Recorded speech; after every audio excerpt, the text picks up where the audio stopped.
민주당 당권 레이스가 시작됐습니다. 김민석, 정청래, 송영길.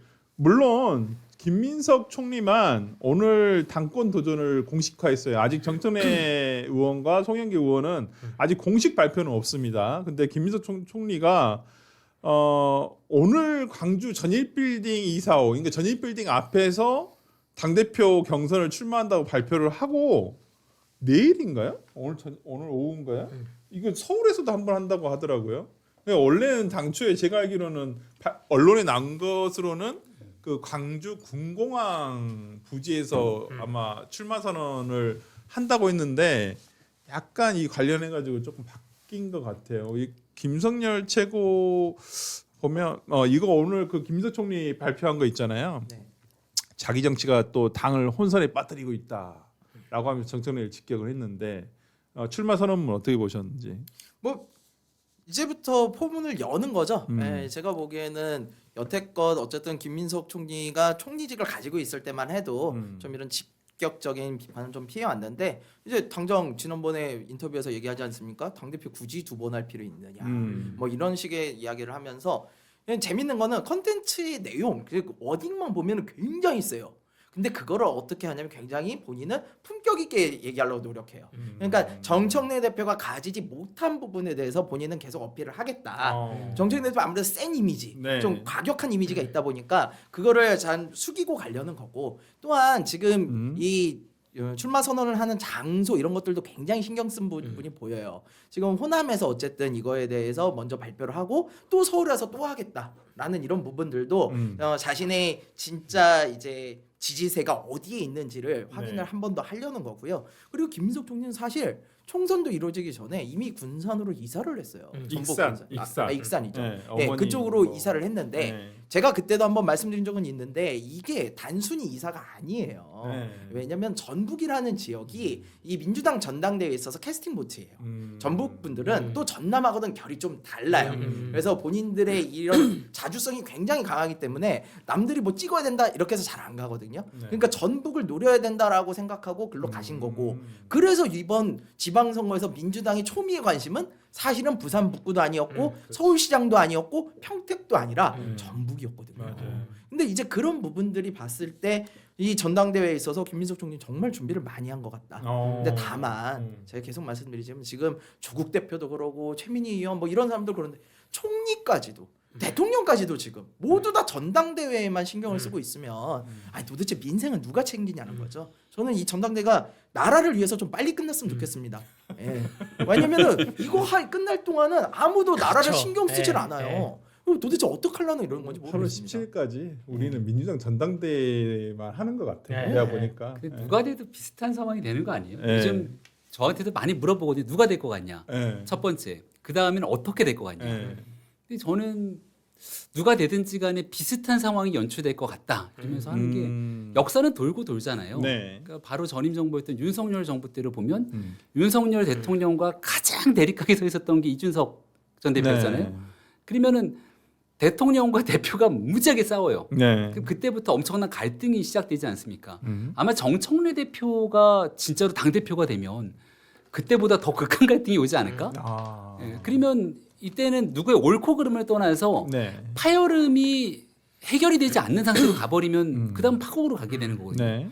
그러면 예를 들어 김민석 총리가 당대표가 되면 그럼 어떤 길을 가는가? 그럼 이제 우리 김기현 대표 시절이 또 떠오르지 않습니까? 그리고 같이 한 배에 타고 가다 보면은 이 연안개를 쓰고 전쟁을 치르다가 한 번에 불이 붙으면 다 타 죽는 거거든요. 그렇죠. 그래서 이쪽 길로 가나 저쪽 길로 가나 뭔가 좀 견제 균형을 맞추면서 할 수 있는 상황에 흐름을 넘어가 버렸다. 그래서 뭐 8월 17일이든 7월 17일이든 일단은 이 길이든 저 길이든 민주당의 길에 그렇게 큰 희망이 보이지 않는다는 생각이 저는 강하게 듭니다. 그러니까요. 강대기 변호사한테 이거 여쭤보겠는데 정청래 대표에 대해서 좀 여쭤보겠는데 정청래 대표가 네거티브는 하지 않겠다라고 얘기를 했어요. 그러면서 이제 계속 SNS에는 노사모 동창회를 했다라고 하면서 이제 노 전 대통령의 인연을 부각하고 있고 그다음에 당 대표를 하면서 본인이 말의 감옥에 갇혀 있었다라고 이렇게 얘기를 했어요. 근데 본인이 말 못하고 산 것 같진 않은데 일단은 뭐 네거티브를 하지 않겠다라는 거는 후보자가 의례적이 갖춰야 할 정치적 수사인 거죠. 어떤 후보자도 네거티브 하겠다라고 하는 후보자는 없습니다. 근데 김민석 총리는 네거티브 할 게 너무나 많은 게 인사청문회를 한 지 불과 1년이 지나지 않았어요. 인사청문회 할 때 김민석 총리에 대한 무슨 뭐 어떠한 사업가가 지원해줬던 그러한 역사나 혹은 정치적인 역사나 지금 뭐 집과 관련된 그런 문제나 굉장히 많이 파묘가 됐었거든요. 그래서 인사청문회 자료만 가지고 돌려도 아 이런 일이 있었어라고 살펴보지 않을까, 민주당 당원들이 살펴보지 않을까 생각이 되고요.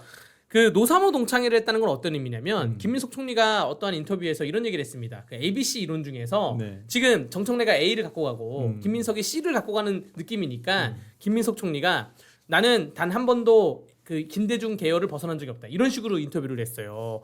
그러는데 우리가 사료를 찾아다 보면 노무현 정몽준 단일화 할 때 그때 이제 김민석 총리가 정몽준 측에 쓴 그런 사료가 많이 나오거든요. 그래서 너는 노무현 대통령하고는 척을 졌잖아 라고 하면서 우리는 노무현 대통령의 동창회를 하겠다라는 그러한 의미인 거고, 정치적으로 선긋기를 이미부터 시작을 한 거고요. 결국 A 아니면 C 논쟁이고, 결국 여기서 가장 중요한 거는 청와대 입장에서는 공소 취소할 거야 안 할 거야, 그리고 그 재판 재개되는 거야 안 되는 거야, 이 문제인 거거든요. 아니 근데 좀 저는 좀 약간 이해 안 되는 부분은 공소 취소를 누구보다도 적극적으로 하겠다고 하는 게 지금 정청래 대표 아닌가요? 아 근데 4월 30일 날 있었던 공소취소 특검법 발의안에 정청래 대표는 서명을 하지 않았죠. 그리고 거기에는 민주당 국회의원 30명만 서명을 했거든요. 거기에 이른바 A인 사람들은 서명을 하지 않았어요. 거기 이재명 당대표 때 공천을 받았던 비례대표 의원들, 뭐 이런 백승하 의원, 뭐 이런 사람들이 서명이 많이 들어갔고요. 이른바 죄송합니다. 그 180명 민주당 의원들 중에 물 드세요? 예, 180명 의원들 중에 한 100명 넘게는 서명을 하지 않았고, 이게 문재인 이재명 대통령 서로 만나지 않았습니까? 김의겸 의원이 어디 언론에 인터뷰를 한 거 보니까 예전에 내가 청와대에 있을 때는 그때는 노무현 김대중 전 대통령이 만났는데 만나고 나서 바로 분당이 됐다. 이런 얘기를 합니다. 그래서 정청래 대표가 당선이 되면 정말로 민주계열 분당까지 갈 수 있다고 저는 보여지고, 그럼 김민석 그 총리가 당선이 되면 잘 갈 것이냐? 그것도 아니에요. 왜요? 김민석 총리가 그러면 언제부터 이재명 계열이었냐? 그것도 좀 이상하거든요. 아니 그래도 김민석 총리는 솔직히 수석 최고위원도 이재명 대표 시절에 된 거고, 네, 만들어줬죠. 그러니까 국무총리도 솔직히 이재명 대통령이 아니었으면 본인이 그러면 언감생심 국무총리라는 해봤겠습니까? 김민석 총리가 이제 당 대표로 끝날 것이냐? 다음 또 대권을 바라볼 것이냐? 여기에 있어서 이재명 대통령 청와대하고 어떠한 결을 같이 가야 될 것이냐, 이것도 좀 보여지고요. 그 우리 김성열 최고위원님 말씀대로 준비를 많이 했다 그러잖아요.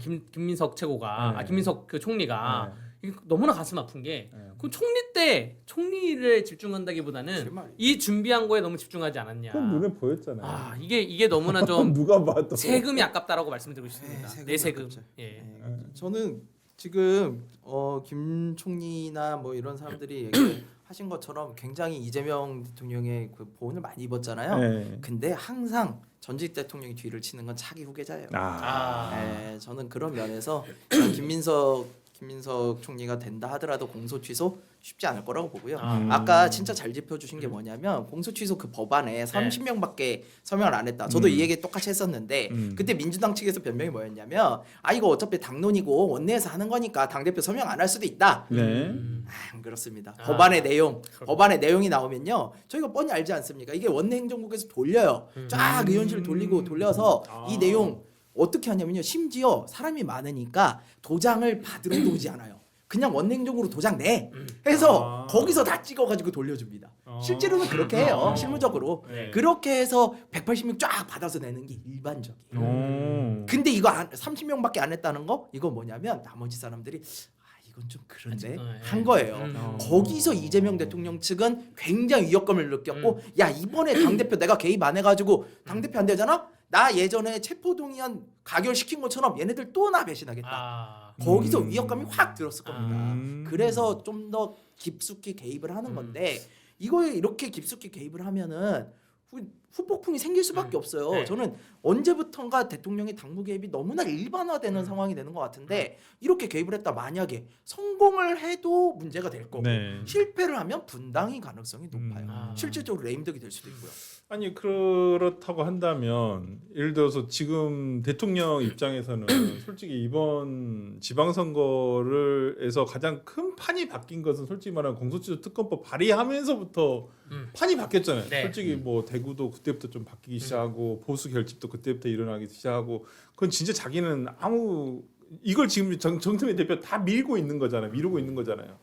이게 다 네 잘못이야. 네. 원래 수수는 그 아니 근데 대통령이 사실 약간 그래도 자기 객관화가 좀 돼 있다고 생각을 하거든요. 저는 그 또- 판별을 한다고 생각하는데 이거 계속하면 정권에 상당히 큰 위기 리스크가 올 것이라는 거 알 텐데도 계속 한다는 거예요. 너무 쉽게 봤죠. 어. 그리고 대통령이 집권하게 된 계기는 전 대통령의 계엄과 탄핵이었잖아요. 그렇죠. 그 뒤로 이제 한 보수 정당이라고 하는 한 축이 이제 무너졌다고 판단하니까 여기에서 본인들이 어떤 행동을 하든지 간에 저항할 수 있는 세력이 없다고 오판을 했다고 저는 생각을 합니다. 더군다나 대통령 지지율이 꽤 높게 나왔잖아요. 그렇죠. 지난번에도 한번 얘기를 했던 것 같은데 이때가 유일한 타이밍이에요. 공소 취소를 만약 하려고 마음을 먹으면 선거는 바로 목전에 있고 그렇죠. 여기에서 공소 취소에 대한 얘기를 꺼냈잖아요. 네. 누구든지 검찰을 비롯한 누구든지 간에 잘못된 일이 있으면 바로 잡아야 된다라고 네. 운을 띄웠는데도 불구하고 민주당이 압승을 했다. 그러면은 국민들의 뜻에 따라서 결국 모든 것들을 다 용인했다. 이렇게 나름의 명분을 줄 수 있는 건데 네. 그 판이 틀어진 거 아닙니까? 아. 아주 어마어마하게 서울, 부산, 평택 등지로 인해서 그 김민석 총리가 출마 선언하면서 이런 얘기를 하더라고요. 이재명 대표 시절에 유능한 민주당, 강한 민주당, 이기는 민주당을 복원해야 한다. 아. 근데 이 말은 복원이란 말은 지금 이런 당이 아니라는 거잖아요. 네.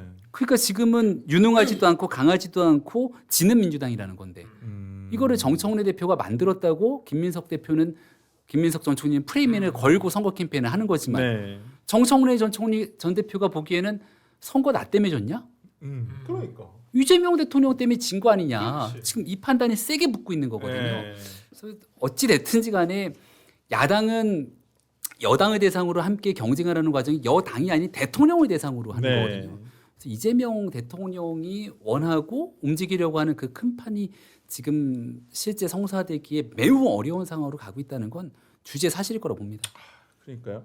이 가운데 여론조사 결과 하나 나온 게 있는데 소개를 시켜드리면 오마이뉴스가 의뢰하고 STI가 조사를 한 것 같은데요. 그 호남 지역을 대상으로 해서 지금 이 세 후보의 여론 지지율을 한번 살펴봤는데 정청래 대표가 20.4%고 김민석 전 총리가 44.2%, 소영길 의원이 15.4%. 김민석 이 여론조사 최근에 여론조사 다 보면 민주당 지지층 내라든지 이거 호남 지역을 대상으로 했다는 것은 아무래도 이 거주하신 분들이 당원이 가장 많을 거라는 추측을 하고 아마 이렇게 한 것으로 보이는데 김성열 최고가 보시기에는 이 결과 어떻게 우리가 분석을 해야 될까요? 해석을? 이게 그 당원들이 투표하는 그 당원용 전당대회만큼 여론조사가 많이 틀린 경우가 별로 없어요. 네, 많이 틀려요. 왜냐하면은 이게 선거 인단이 정해져 있는 건데 맞아요. 표본을 뽑기가 굉장히 어렵습니다. 그렇죠. 사실상. 그래서 그리고 지금 여론조사도요. 이것뿐만이 아니라 다른 것들을 보면 좀 들쑥날쑥해요. 네. 물론 김민석 총리가 거의 다 이기는 것으로 나오긴 네, 합니다만 그 맞아요. 격차가 많이 나는 것도 있고 적게 나는 것도 있고 왔다 갔다 해요. 그러면 이제 이 부분은 어떻게 알아야 되냐면 대세의 흐름이란 게 있거든요. 분위기라는 걸 계속 취재를 해야 돼요. 저는 이제 민주당 쪽에 보좌관이나 이런 분들하고 친하다 보니까 계속 좀 여쭤보면은 처음에는 어느 정도 수준이었냐면 아유 정청래 대표 못 나와 야 나왔다가 멸문지화당해 못 나와 그냥 석패도 아니고 완패하고 끝날 거야. 네. 그러니까 못 나오는 게 맞아. 그랬는데 네. 저는 그때 의문을 제기한 게 네. 아니 그럼 정청래 대표 앉아서 죽으라고 네. 기가 없는데 네. 나오지 않겠어요? 네. 그랬더니 결국엔 나왔어요. 근데 지금 까고 보니까 네. 지금 회관에서 들리는 말은 네. 50대 50이다.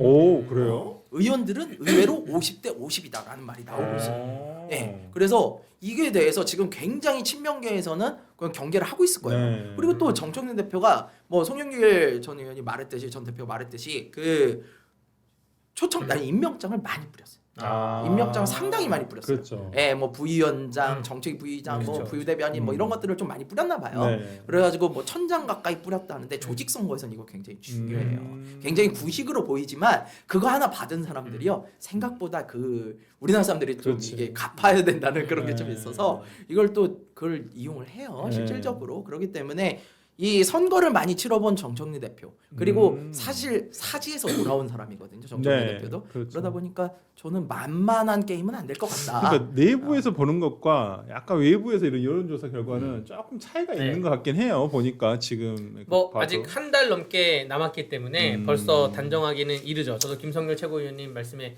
동의를 하면서 한 가지 또 보태자면 결국 김어준이죠. 지금 현직 그 국회의원들과 더불어민주당 지역위원장들은 네. 김어준에 대한 그 어떠한 두려움과 플러스 김어준과 좀 친하게 지내고 싶은 그러한 마음 플러스 다음에 나의 총선에 김어준 뉴스공장에 출연함으로써 내가 이미지를 좀 더 쌓고 가고 싶은 이러한 얘기이기 때문에 근데 그 김어준이 정청래 대표를 밀어주고 있다는 것이 파다하니까 여기에 대해서 함부로 이재명 대통령이 현직 대통령이라 하더라도 함부로 청와대에 달라붙긴 힘들다라는 거고요.